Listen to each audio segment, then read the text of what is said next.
Vamos estudar as fases psicossociais. Aí nós temos a fase oral, nós temos a fase anal,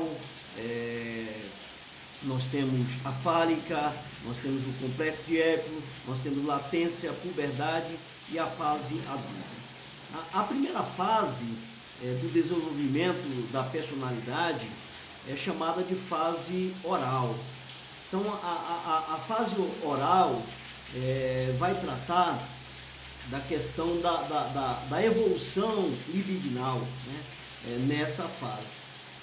O prazer sexual está predominantemente ligado à excitação bucal e dos lábios, né, que acompanham a alimentação.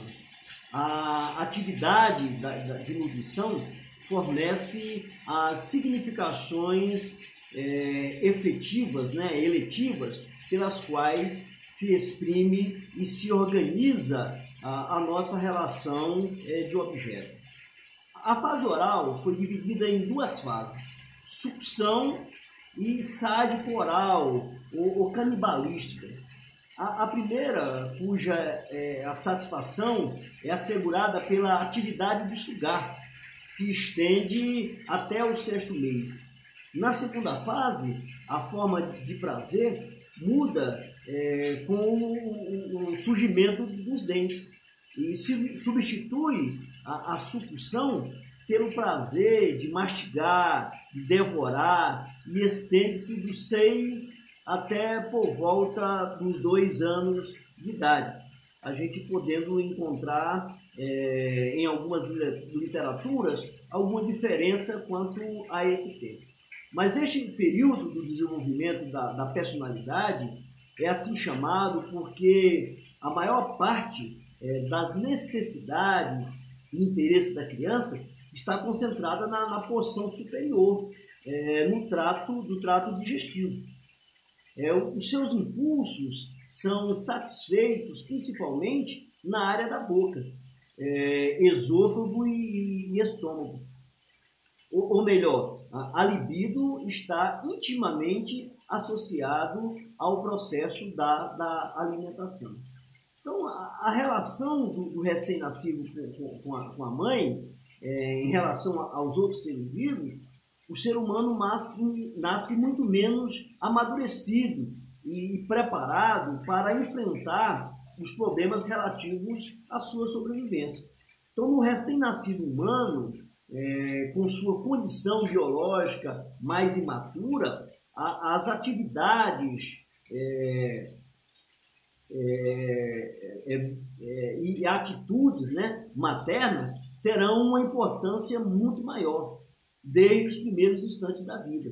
O comportamento materno exerce influência na formação da personalidade da criança. É isso que nos interessa.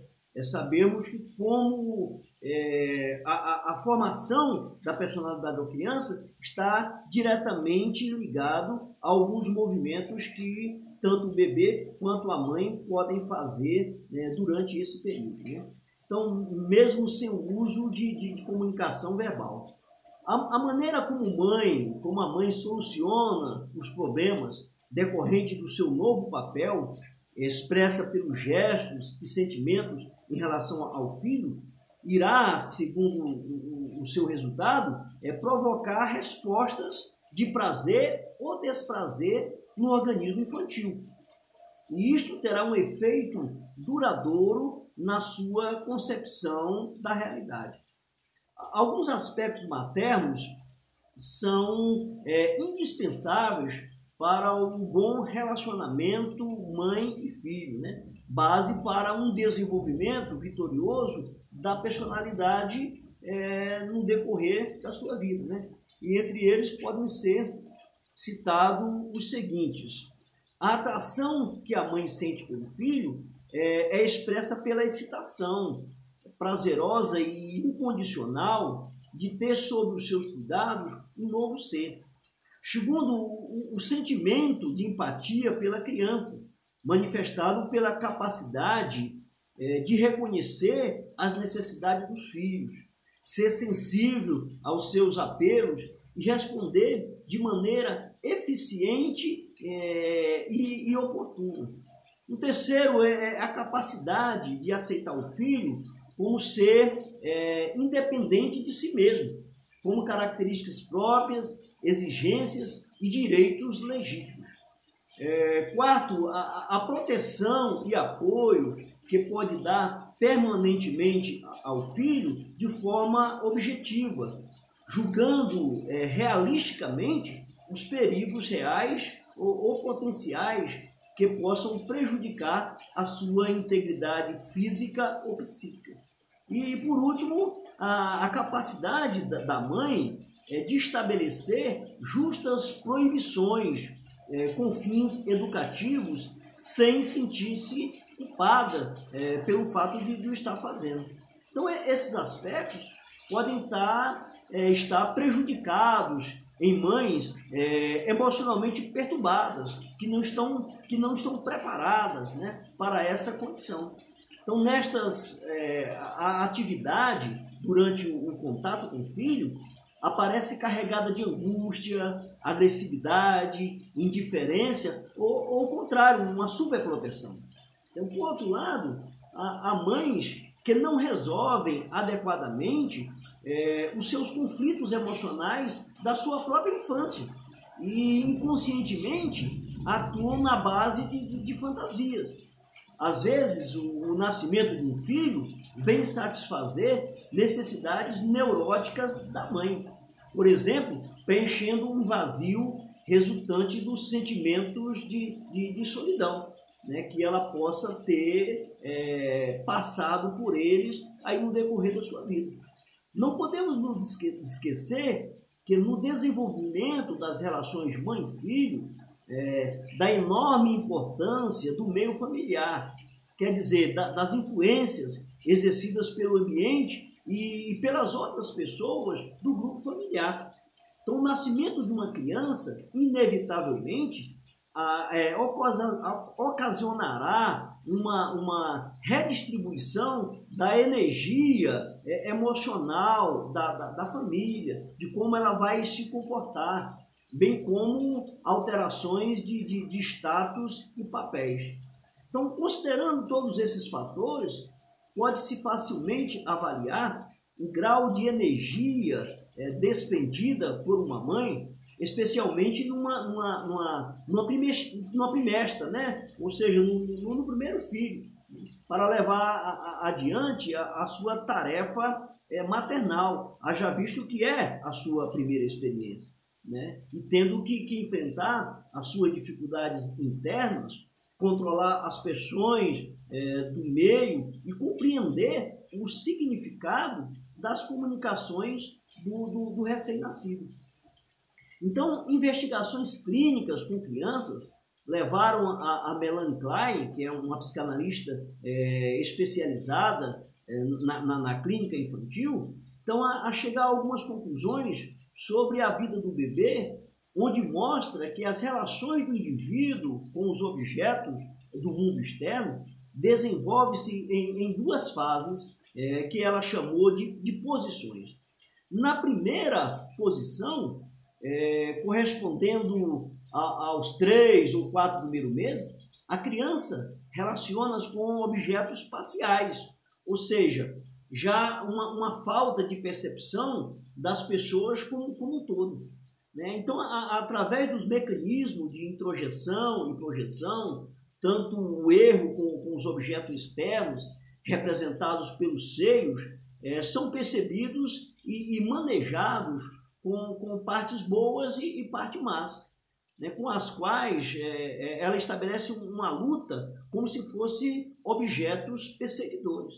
O objeto mau é o seio frustrador, mas as projeções dos próprios impulsos destrutivos do indivíduo no seio, né? O objeto bom é o seio que gratifica, que está à disposição, bem como as projeções dos próprios impulsos sexuais que ali acontecem. Então, a criança não integra os dois objetos num só, como consegue a coexistência em si mesmo de impulsos de vida e de morte. Assim, uma cisão interna acompanhada de sentimentos persecutórios. Por isso, esta posição foi chamada de esquizoparanoia. A segunda posição denominou depressiva. Seu pico ocorre por volta dos 6 meses, quando a criança, já com um grau de consciência desenvolvida, reconhece a mãe como pessoa, ou seja, inicia as suas relações com objetos totais, como os objetos externos agora são percebidos como independente dela, ou seja, o próprio seio não a pertence. Dessa forma, são percebidos essa independência, e ela é capaz de reagir positivo ou negativamente, integrado com seus aspectos bons e maus. Então, a criança ela desenvolve sentimentos de ansiedade e culpa. Quer dizer, as relações da mãe são sentidas como independentes ou como dependentes, né, das manifestações dos impulsos da criança. Assim, uma expressão de hostilidade para o seio gratificador poderá resultar na fantasia infantil, como a perda desse seio e o autoaniquilamento, né? Mesmo que a mãe não reaja com rejeição, a criança que morde o seio e procura feri-la sente culpa, né, pelos seus impulsos destrutivos ao objeto de quem depende. E dessa forma ela se deprime. Para Melanie Klein, nessas essas primitivas relações objetais, começaria a se formar o que nós já estudamos na segunda clínica freudiana, que nós denominamos de superego. Antes de falar das consequências da fase oral, propriamente, no desenvolvimento da personalidade, desenvolvimento psicossocial e caráter oral, vamos resumir as principais características dessa fase. Então, um primeiro aspecto é que nessa fase a libido está concentrada na porção superior do trato digestivo, principalmente na boca. A libido, entretanto, não está a serviço apenas das necessidades nutricionais, mas também da pura satisfação oral. A satisfação erótica na zona da boca, bem como outras necessidades libidinosas nessa fase, como a necessidade de calor e contato humano, são base para as relações da criança com os objetos do mundo externo. Então, no início do período, ela não distingue o mundo externo de si mesmo. Sujeito e objeto confundem-se no todo. É como se o seio, né, materno fosse parte integrante dela, né, desta criança. Então, nesse sentido, a libido estaria voltado ao próprio indivíduo, sendo, portanto, narcisista. À medida que vai se dando conta das satisfações e privações, o ego vai se diferenciando da realidade externa. Então, o primeiro objeto de contato, que é a própria mãe, começa a ser percebido como uma pessoa independente. E a libido é forçada, então, a sair da sua posição narcisista, né? Nos 3 primeiros meses, a relação com o objeto não é total. A criança relaciona-se com partes da mãe que se confunde com parte de si mesmo, não percebendo o objeto e o ego como entidades separadas. A criança faz uma cisão das duas partes, dividindo em boas e más, né? e reage de conformidade com cada uma delas.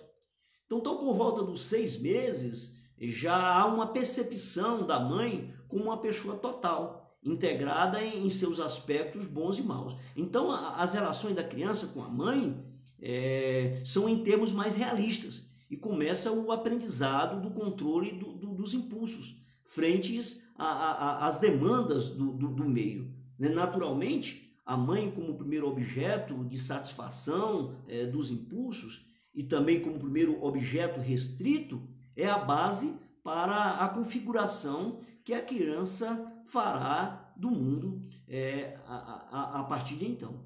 Então, quando a mãe oferece uma quantidade suficiente de afeto e calor, colocando medidas justas nas restrições às demandas da criança, esta ultrapassará com segurança o período, ora fortalecendo o ego e aumentando a sua autoestima. Estará assim preparada para enfrentar as novas dificuldades da fase seguinte do desenvolvimento. Entretanto, quando isso não ocorre, pode haver fixações que impedirão um desenvolvimento normal das outras fases, levando para a vida adulta padrões orais de comportamento. Então, pesquisas realizadas por Erikson mostram a importância da fase oral no desenvolvimento psicossocial da pessoa. Erikson concebeu o desenvolvimento da personalidade considerando as atitudes psicossociais originadas da resolução de conflitos próprios de cada fase, né? Dessas que eu já citei no começo. Então, para ele, a oralidade é um complexo de experiências centradas na boca e desenvolve-se em relação à mãe que a alimenta, né? Que apoia, que acaricia, que esquenta. Então, a modalidade básica de comportamento nessa fase, que chamou-se de oral sensorial é a incorporação. Então, a primeira coisa que se aprende na vida é receber. A criança recebe não só com a boca, mas com os sentidos, com os olhos, com os ouvidos, com o tato, né? A atitude psicossocial básica que deve aprender nesse estágio é aquela de saber se pode confiar no mundo apresentado pela figura da mãe. Saber se esta virá alimentá-la, se dará os alimentos nos horários adequados, na quantidade correta e se lhe proporcionará conforto. Então quando se sentir-se confortável, né? A correspondência entre necessidades e satisfações obtida é a base da confiança. Então, nos animais, tudo isso é fornecido pelo seu equipamento instintivo. No homem, tem que ser aprendido e a mãe é a professora. Então, mães de diferentes culturas,